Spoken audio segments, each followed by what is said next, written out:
This is the 27-inch AOC Q27G4X gaming monitor. In the box you get a DisplayPort cable, an HDMI cable, the monitor stand, and the actual monitor itself. I like that the design of the monitor doesn't thankfully scream gamer like some of the previous models with big chunks of red. It rather has replaced those with a cool matte finish. The whole build is made from plastic, which is about what you would expect when you're paying just $250 for a monitor with these specs. You see, I wanted something a bit bigger than my MacBook display to have a larger space for video editing and mainly use it as a second display. And as I learned from my previous monitor, which by the way was the 2-generation old little 24-inch brother of this one, 1080p just wasn't good enough for editing. So as I was looking around, the AOC monitor fit these specs pretty much perfectly. But the biggest thing that pulled me into this monitor, outside of the price of course, was the advertised brightness at 450 nits, which was quite outstanding because most of the competition was just at 300 or even 250. So to run over the rest of the specs really quickly,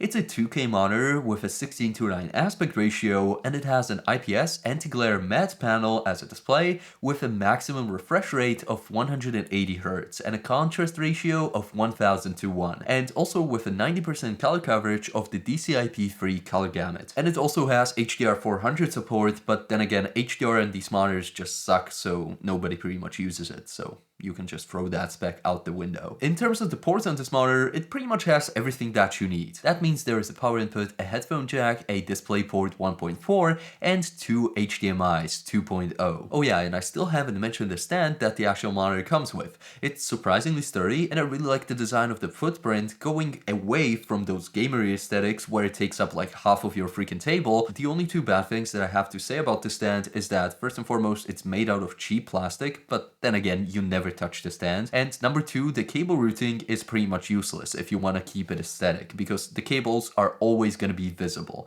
But then again, if you prefer function over form, it's pretty good. But to make up for this, it's completely adjustable. It lets you put the monitor up and down, to the side, also pan in every direction, and rotate it 90 degrees in each direction. I also like how the 100 by 100 VESA mount on the back is completely covered by the stand, not standing out at all. As I was connecting it for the very first time, I had lots of problems. It was flickering on and off, it was turning on and off, and I couldn't get it to work for the first hour of actually owning it. Then I was in despair. I wanted to return it because I thought that something was wrong with the monitor itself. But it turns out my cable was actually the downfall. As I mentioned, I wanted to use this monitor with my MacBook, and I read on Reddit that in order to do this, you need to have a USB-C to DisplayPort cable. So I purchased the most expensive one for like 40 bucks because I thought that, oh, it's the most expensive, it got a decent amount of reviews, it will probably work. So that cable completely failed. But luckily I found a spare HDMI 2.0 cable that I just had laying around. I connected it up to my M1 Pro MacBook and the monitor worked like butter. I couldn't really get to the maximum of 180 Hz with this connection,